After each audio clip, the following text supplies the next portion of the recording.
소위 그 부채에 의존해서 빚을 두려워하지 않고 벌려놨던 선단식 경영 체제를 이것을 경영 역량을 핵심 주력 사업에 집중하는 이러한 정책.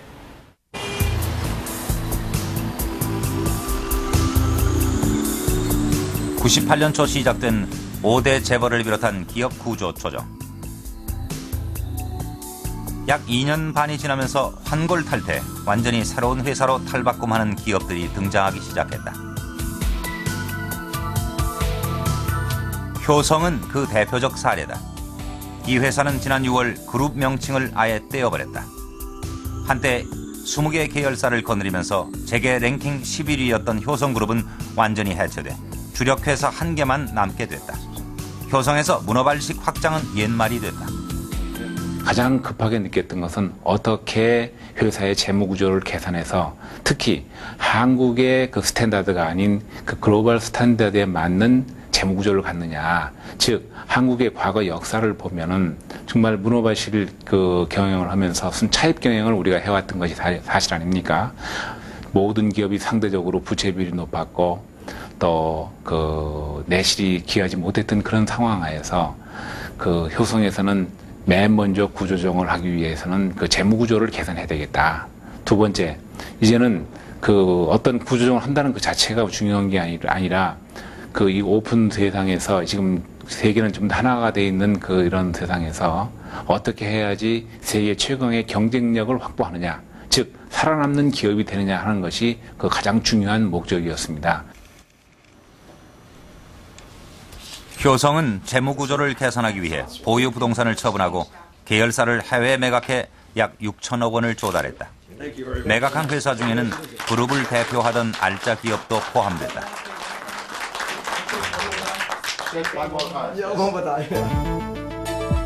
지난해 효성은 1단계로 21개 계열사 중 8개를 매각해 그룹의 규모를 13개사로 줄였다. 구조 조정 결과 부채 비율은 IMF 이전 451%에서 지난해 127%로 매출 이익은 98년 이후 꾸준히 증가하고 있다. 이익을 내지 못하는 회사는 효성에서 사라졌다. 지금 회사가 회사에 풍미하고 있는 슬로건은 No Profit, No Business. 과거와 같이 외형 중심의 경영에서 지금 이익 중심의 경영으로 바뀌었다는 그 생각, 또 거기에 대한 그 철학과 사상에 대해서 전 임직원이 동참해서 같이 한마음 한뜻으로 일을 했던 것이 오늘날 효성의 결과가 하지 않았을까 이렇게 생각합니다.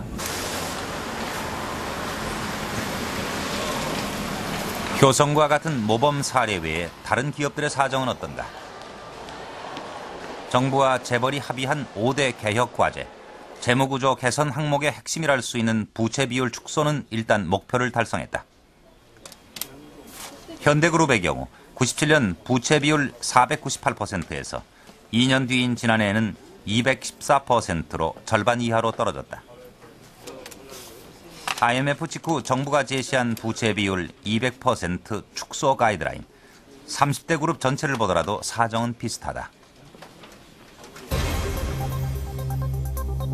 지난 3년 동안 우리나라 기업들의 평균 부채 비율은 499%에서 215%로 크게 개선됐고 정부도 이를 재벌 개혁의 큰 성과로 내세우고 있다.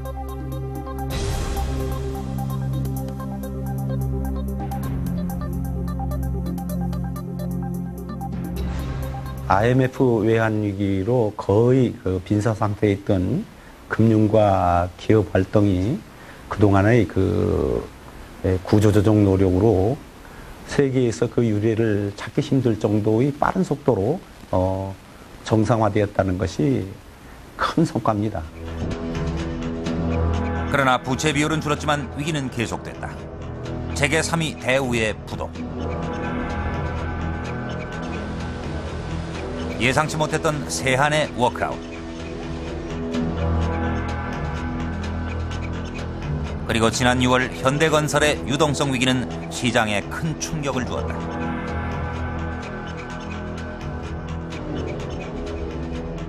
부채 비율이 줄었는데도 왜 도산하는 거대 기업이 생기는가? 많은 기업들이 재산을 팔아 빚을 갚으라는 본래 취지를 이행하지 않은 것으로 알려졌다.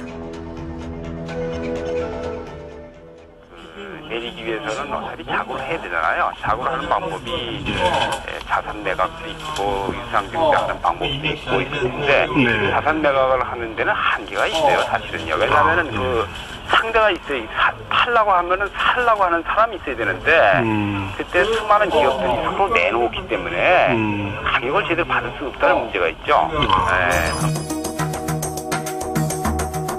대부분의 기업들이 빚은 갚지 않고 대신 자본을 늘리는 이른바 분모 늘리기, 손쉬운 방법으로 부채 비율을 낮춘 것이다.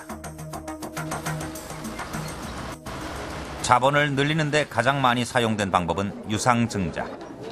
금융구조 조정으로 은행 대출이 어려워진 상황에서 증시가 호황을 보이자 재벌들은 앞다투어서 주식을 발행, 막대한 자금을 끌어들였다. 2017년 같은 경우에 우리 신규 그 유상증자요. 회사 주식 발행된 게 한 3조 정도 했었는데 이게 98년에는 14조로 올라가고요. 그래서 99년 같은 경우에 보니까 44조예요. 그러니까 이게 주로 누가 유상증자를 했느냐 보면은 뭐 신용 좋은 큰 기업들밖에 안 되죠. 그래서 이게 뭐냐 하면은 부채를 줄였다기보다는 상대적으로 이 분모를 늘림으로써 점체를 낮췄다는 얘기죠. 지난해 상장 기업들은 유상증자를 통해 약 50조 원을 확보했다. 이는 지난 10년간 평균보다 15배 많은 규모다. 올해 들어 폭락하기 시작한 주식시장. 전문가들은 그 원인 중 하나로 지난해 재벌 기업들의 과도한 유상증자로 시장의 수급 균형이 깨진 결과라고 지적한다. 기업들이 유상증자를 통해 막대한 자금을 조달할 수 있었던 데는 순환출자라는 편법이 이용됐다. 많은 재벌 기업들이 그랬듯이 이 계열사 간에 서로 상호 출자를 하고 또 서로 발행한 주식을 인수해주는 이 과정을 통해서 했기 때문에 실제 부채 비율을 줄이거나 자기 자본을 늘리는 효과가 별로 없었던 거죠. 예를 들어서 현대그룹의 경우에 보면은 지금 여기 도표에서 보시다시피 여러 계열사 간에 서로 출자하는 관계가 있는데 지금 법으로는 상호 지급 보증이 금지되어 있기 때문에 예를 들어서 이 현대건설과 인천제철이 서로 출자를 하는 그런 경우는 없습니다.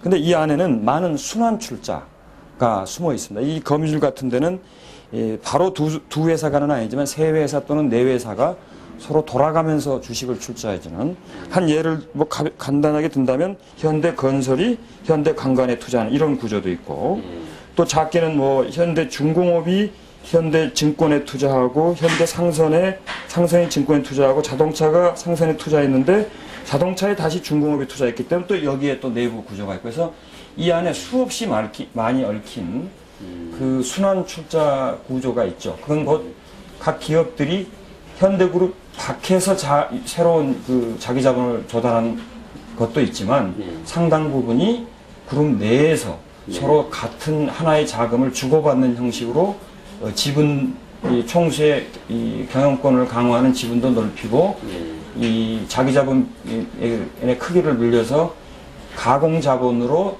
부채 비율을 낮추는 그런 효과를 얻은 거죠.